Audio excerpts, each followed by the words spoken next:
Hey everybody, what's going on? Hellmite here, bringing you another video from Grab the Lantern today. Today I wanted to talk a little bit more about TFT, but that's not entirely the case here. We will be kind of using that as an example of, I think, a bigger problem that's currently affecting Riot, and that may have implications for both the company and the games that they make as a whole. Now, first and foremost, talking about Teamfight Tactics. Now, I do really like the game. I do think that there is certainly possibility. It has a lot of benefits to it. I've kind of already talked about this in a previous video. The biggest thing for me, though, is that after a couple of weeks, we'll say, playing Teamfight Tactics, a lot of the appeal has sort of been lost for me in particular, and that's because the game feels like it plays out the same way every time.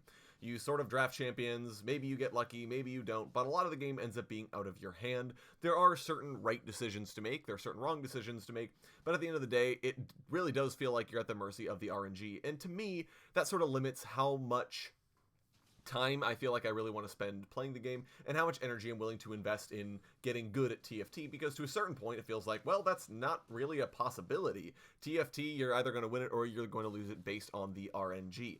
And this sort of goes into, I think, the main crux of what I'm going to talk about tonight, which is that I don't think TFT is the answer to the problems that Riot has been having. Now, if you're unaware, I think that in general, TFT, and this goes a little bit, I would say, into tinfoil hat theory time, but TFT, I think, is Riot's attempt to create another game, and an attempt to find another revenue source for the company. Because I think it's very clear at this point, they took a huge hit when they made the transition to runes being completely 100% free, which really did affect how much money people were willing to spend on League of Legends, because if you're buying runes in order to make competitive pages, well, you're potentially spending thousands of IP on getting your rune pages, on getting all of the runes you need for those pages, and during that time, you're not unlocking champions at all. There's no possible way for you to do that. Now, with the new system, you don't have to worry about any of that. All of your blue essence now can go straight to champions, which I believe is the whole reason that the BE system was instated in the first place, was to make it more random, to make it so that, hey, I can't get a frickin' shard for Skarner, I'm just going to go ahead and drop $5 on the game and buy Skarner because I really want to play that champion, for example. But I think that as time has gone on, increasingly that's starting to pinch Riot Games, and especially because I think they're starting to see fewer gains via skins. Especially back in the day when flashy new skin came out for a champion, well, 100% everyone who plays that champion is going to buy that skin. It just makes sense. I really like this champion. I really like what they've got going on. The skin is the perfect representation of everything I want about that champion. Okay, great. Everyone buys it. But increasingly, we're starting to hit the point where there are diminishing returns on champions getting new skins. What's the point of adding another Ezreal skin when he has an ultimate, he has a legendary, he has a bunch of lower tier skins? The point being in that if Riot were to release another legendary or another Ezreal skin, why would I buy it? What's the motivation? Maybe the theme is nice, but I might eventually say, well, I don't need it because I already have a bunch of other Ezreal skins, etc., etc. You kind of see the problem going on here.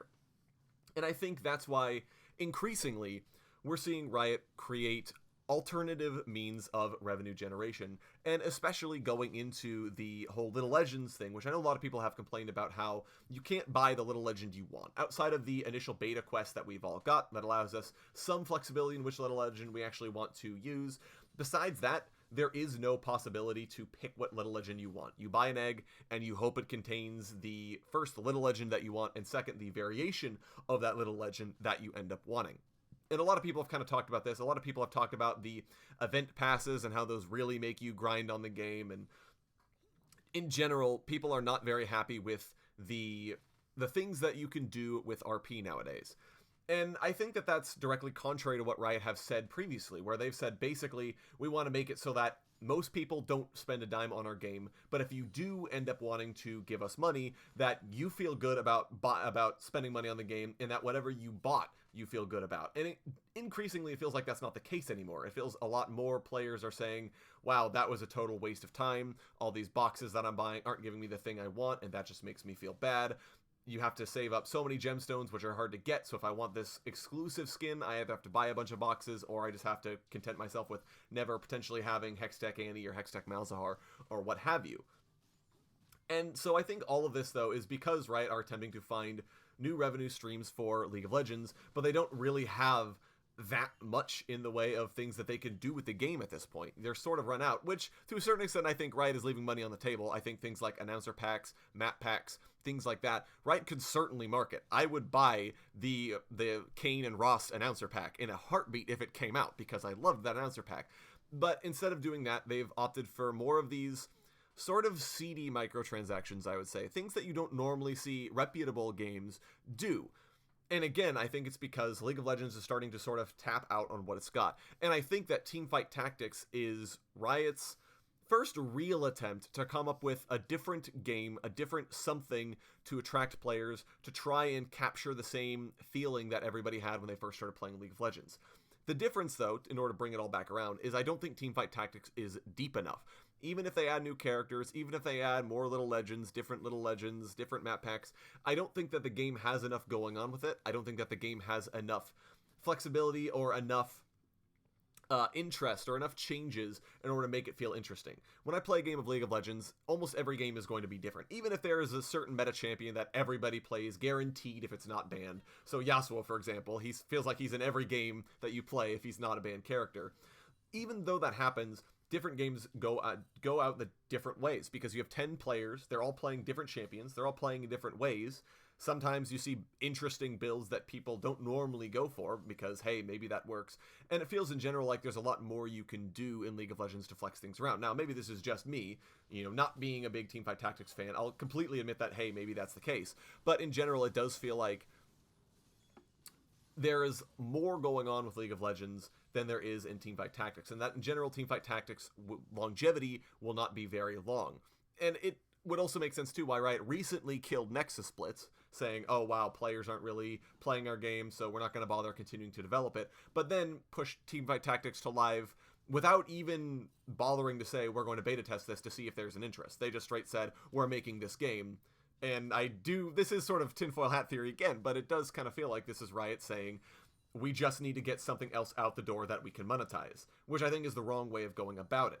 I think that in general, Teamfight Tactics won't do in the long term what Riot want it to do, and that if they really want something sustainable, they're going to have to go the way of a lot of other video game developers and start creating games that are standalones or MMOs or something else that they can develop and that they can put out and that they can charge people for, and then that they can maybe add content for in the future, because that is a sustainable method. That's what you want to go forward. And you have a brilliant IP here. Riot have put in a ton of time fleshing out the world, fleshing out the characters, creating comic book tie-ins, doing all of this stuff in order to build out the IP. And I think it's at the point now where you have a really, really strong IP that you can do so many things with. This isn't the League of Legends of old where there really wasn't that much interest in the plot. It was an excuse plot. The characters basically just existed because we needed to come up with some arbitrary reason for them to join this League of Legends. But now you have a world, you have characters that exist in it, they have reasons to interact with each other beyond just, well, we fight in the same, gladiatorial arena sort of deal that the old League of Legends lore was. I think there's a lot going on here that Riot could really work with, and I think that it's a big mistake to sort of let this IP go to waste and keep creating these game modes that don't tap into it, like Teamfight Tactics. Teamfight Tactics doesn't tap into the lore whatsoever, and I think that's a mistake when you have as strong as IP as you do. So in general, I don't really have a crux of the argument in this video today, but I did want to talk about some of the things that I've just been noticing recently with how Riot have been handling microtransactions, how they've been handling development of new features, and in general where the company is going. I think that if they really want to stick around, if they want to be able to make it another 10 years going through making content, I think that they're going to have to find a more sustainable method in the future than creating a one-off game mode that mostly relies on RNG in order to make itself interesting, and then hoping that players are willing to spend lots of money trying to go for the little legend that they want, is essentially where I'm getting at here.